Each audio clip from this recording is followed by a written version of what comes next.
আলামিন তোমার শাহী দরজায় আজকে শুক্রবার দিন মাওলা রজব মাসের শেষ বিদায় মাসে শাবান মাসের আগত মাস শাবান মাস আসতেছে, তোমার কাছে হাত তুলেছি আল্লাহ। আজকে আমার এই দোয়াকে মোনাজাতকে আমাদের এই তালিমকে তুমি কবুল করে নাও।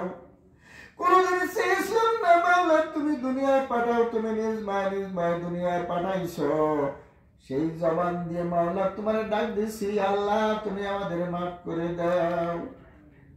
মা বাবা অন্ধকার কবরে আছে রে মাওলা, তাদের কবর জাত মাফ করে দাও আল্লাহ। আমাদের ছেলে মেয়ে সন্তানেরা যেই যেখানে আছে আল্লাহ তাদেরকে তুমি হেফাজত করো। আজকের এই হাত এই মোনাজাতকে মাওলা তুমি ফিরাইয়া দিও না। বলো রে বালা বলো, তুমি যদি দোয়া কবুল না করো আমরা কোথায় যে যাবো? রব্বুল আলামিন আমাদেরকে মাওলা সুন্দর পৃথিবীতে সুন্দরভাবে বাঁচার তৌফিক দান করে দাও। এক কথা আমাদের যা কিছু হাজত আছে মাওলা তুমি আমাদের সব পুরা করে দাও। রব্বুল আলামিন রব্বুল আলামিন জীবনে মাওলা কত মানুষকে দেখেছি তারা দুনিয়ার থেকে চলে গেছে, আর কত মানুষের জানাজা পড়লাম, কত মানুষ কবরে গেছে। আমাদের সন্তানেরা বাইরে আছে, আমাদের আত্মীয় স্বজনেরা কোখানে আছে, কোন সময় জন্য খবর আসবে তাদের মৃত্যু হয়েছে, সে মারা গেছে আল্লাহ। আবার আমাদের খবরটাও চলে যাবে তাদের কাছে যে তোমার মা বা তোর আব্বা মারা গেছে। মাহমুদ গো ওই সময় তুমি মাওলা কলেমার সঙ্গে মাওলা ইমানের সঙ্গে তুমি মৃত্যু দান করিয়া আজকে তালিম করে যারা হাত তুলছে প্রত্যেকের মনোবাসনাকে তুমি পূর্ণ করে দাও আল্লাহ। যার ছেলে মেয়ে বিপদ আছে বিপদ দূর করে দাও আল্লাহ। যাদের ভিতরে যে অশান্তি আছে দূর করে দাও রব্বুল আলামিন। কেমনি তুমি খালিয়া দেশকে ফিরে দিবা তোমার কাছে যখন হাত তুলছে আজকে শুক্রবার। ও মাওলা তুমি কবুল করে নাও। ও মাওলা জীবনে যে কত অন্যায় করেছি তোমার কাছে অন্যায় বলে তুমি যদি মাফ করে দাও কোনো অন্যায় থাকবে না।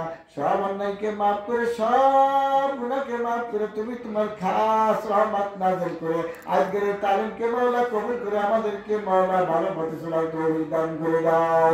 শাবান মাসে বরকত দান করে দাও, রজব মাসে বরকত দান করে দাও, রমজান মাসের বরকত দান করে রমজান মাস পর্যন্ত মাওলা আমাদেরকে সুস্থ শরীরে পৌঁছায়া দাও।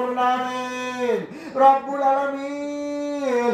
একে অপরের মহব্বত যদি তোমার উদ্দেশ্য হয় মাওলা তৌফিক দান করে দাও রব্বুল আলামিন। তুমি যদি ছাগল গরু বানাইতে, তুমি যদি গাছপালা বানাইতে তাও বানাইতে পারতে, তুমি যদি কলা গাছ বানাইতে কলা গাছ কাটিয়ে গরুকে খায় ফেলতো, তুমি ইচ্ছা করে মানুষ বানাইছো। সেই মানুষটা হিসেবে আজকে তোমার কাছে দাবি হাত তুলেছি আল্লাহ আমাদের দোয়া কবুল করে নাও রব্বুল আলামিন। আমাদের জন্য আমাদের স্বাস্থ্য ভালো রাখার দরকার আল্লাহ, তুমি আমাদের স্বাস্থ্য ভালো করে দাও আল্লাহ। তুমি আমাদের ভিতরে মনের ব্যথাকে দূর করে তোমার রহমত তোমার মহব্বত আমাদের অন্তরে ঢোকা দাও। ওই যে কবরবাসীরা শুয়ে আছে, ওই যে কবরবাসীরা শুয়ে রয়েছে, ওই কবরবাসীকে বলা মাফ করে দাও। ওই কবর মারি ডাকতেছে আর দুনিয়া থাকিস না। ওই কবরবাসীকে কবরবাসীরা ডাকতেছে, ওই কবর মারি ডাকতেছে। কোন সময় যেন ডাক আসবে আর কবরে শুয়ে দেবে ছোট ছোট ছেলেমেয়েরা কারবে বাবা রে, কার কোনে বাজাইয়া রাখে গেল রে বাবা। মেয়েরা কান্দে মা তুমি আমার কোথায় বাজায় রাখে চলে গেলে মা, আমি কার কাছে থাকবো রে মা, কার কোলে মাথা দিয়ে আমি একটু ঘুমাবো রে মা। এই যে অবস্থাটা আসবে আল্লাহ ওই সময় তুমি ইমানের সাথে খবর নিও। কবে যেন ডাক আসিবে বাড়ি ঘর ছাড়িতে, জোগাড় কিছু করছো রে মাগো কবর মাঝে বিছাইতে।